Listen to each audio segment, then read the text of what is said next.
Fee सबीलिल्लाह अमवाता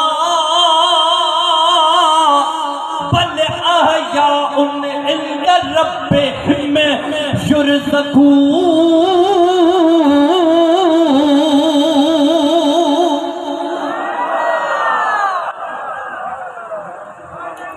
क्या समझो रब जो मुसलमानों 1500 साल कुरान के 1500 साल पर 1500 साल लिखा मोगी लोनड़ी में कुरान जी हुई त हेतरी आयत लुत्फ आई वाला है बोल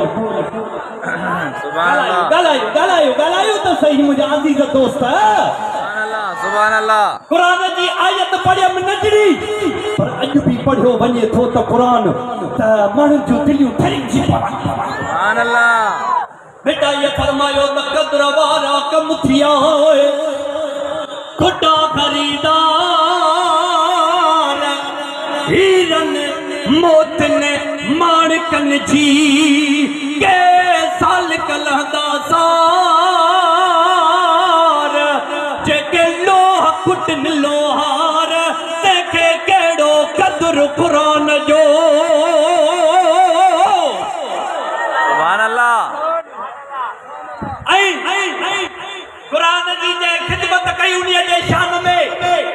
सारी जमात कासमिया जो सदको ही शेर पढ़ तुस चवे दो त सेवा कर समुद्र जी कुरान के समझ थो चवे समझ सेवा कर समुद्र जी अदा जिथे जर वहे पियो जाल से फन नसीर में माणिक मोती लाल जे मसो मिलई माल त पूजारा पुर थे सुभान अल्लाह सुभान वरी अञा हिकिड़ो शेर दिल न ठरिया भिटाई दी पोयां कुरान जे शान में बीठो से पूजारा पुरजा समुद्र से बियो जन्ने सिंधी सलेमानी को गल है दी हा भी सूझ में न जीव सुभान अल्लाह न निकरेव बोला काथे निकरे कसम थवा बने हिन सुणी सूरत वारे जो सुभान अल्लाह त चओ से पुजारा पुरथिया समुद्र से बियो जन्ने आदाऊ अम्मी कमा मोती जवाहिरन लताऊ लतीफ जे लाल मंझा लहर ने हरे कोने कीमत तने मुल महागो उन जो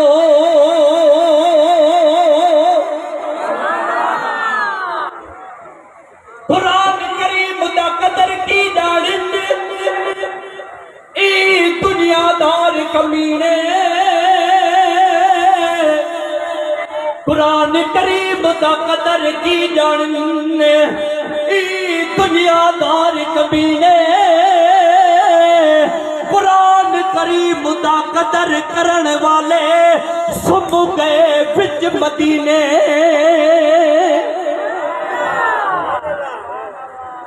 खुदा जो कसम खड़ी दो गाल क्या अज तक कुरान भी सिके माथे के रुपड़े असा तो चवंदा दे न गाड़ो वा चोरन चकारन खो असा के महफूज रख दो हिक पोती ॿियो गिलाफ टियों गिलाफ मथे करे रखी छड़ियो घर में उते मिट्टी जमी वई फस पर कुरान पतो सिके त माथे के रुपड़े त इमाम हुसैन आली मकाम वांगुर पढ़े जो निजारो यो हियो करबला में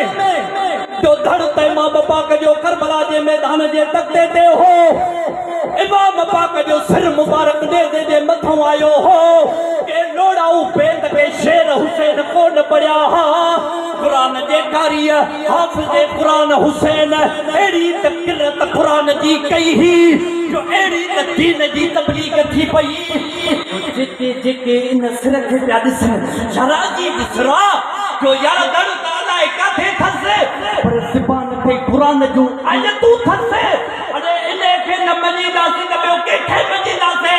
राजन जा राज हुसैन जी न करामत के दिसी करे मुसलमान थी पया। तमाम बड़ी गाल है खुदा जो कसम जे कुरान ते गाल है जे तो बटे कला के हुजन जो गाल है जे पर इहा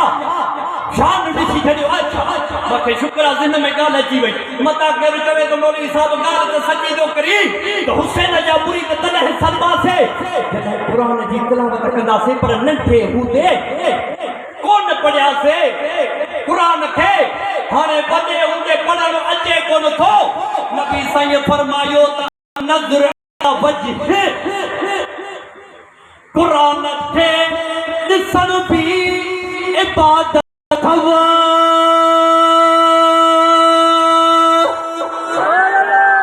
कुरान के मुसाफा थे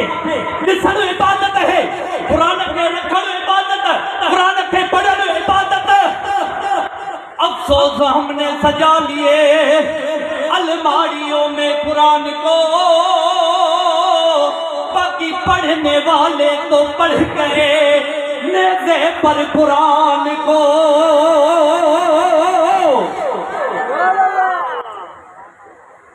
तर्जुमो तो कुरान जी आयत जो अल्लाह ताला तो फरमाए त वला तहसबन्नल्लज़ीना कुतलू फी सबीलिल्लाह अमवाता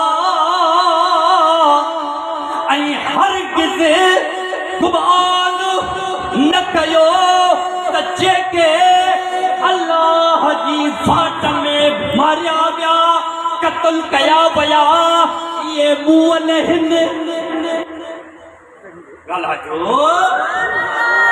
अल्लाह ताला फरमायो त चौदन मगर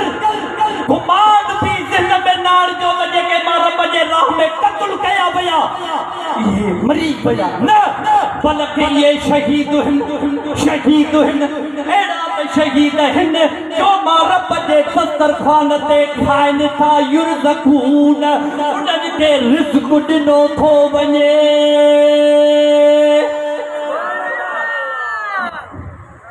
खुदा जो कसम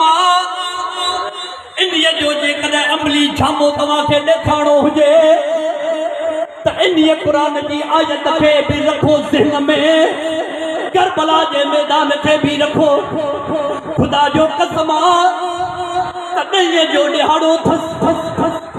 करबला जो ॾिहाड़ो थस अकेलो हुसैन आली मक़ाम जे निभाइण जे लाइ बचो आहे अजु केरु कोन बचो थस शहनशाह बादशाह हुसैन पाण खे पाण थो तैयार करे ज़माने जा वॾेरा MPA मिले हलन त लठी खणी ॾियण वारा खोड़ गाॾी खोड़ वारा खोड़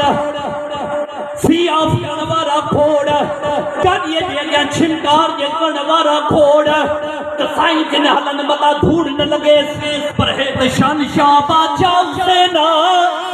अजु करबला में घुसण थो वञे त खुदा जो कसम त घोड़े जे रिकाब खे पकड़ वारो केरु कोन्हे कोई अजु अॻियां छिनकार जे करण वारो को कोन्हे कोई अजु दस्तार नाने जी ॾियण वारो को कोन्हे को तलवार खणी ॾियण वारो को कोन्हे को जेॾीमहिल जो तयारु थी करे 57 साल जो ॿुढो इमाम हुसैन आली मक़ाम पाण जेॾा पुट कूंद कुहाए जेॾीमहिल बीठो वा घोड़े ते चढ़ण जी कई अथई त ख़ुदा जो कसम किताब लिखनि था त हुसैन आली मक़ाम घोड़े ते चढ़ी न सघियो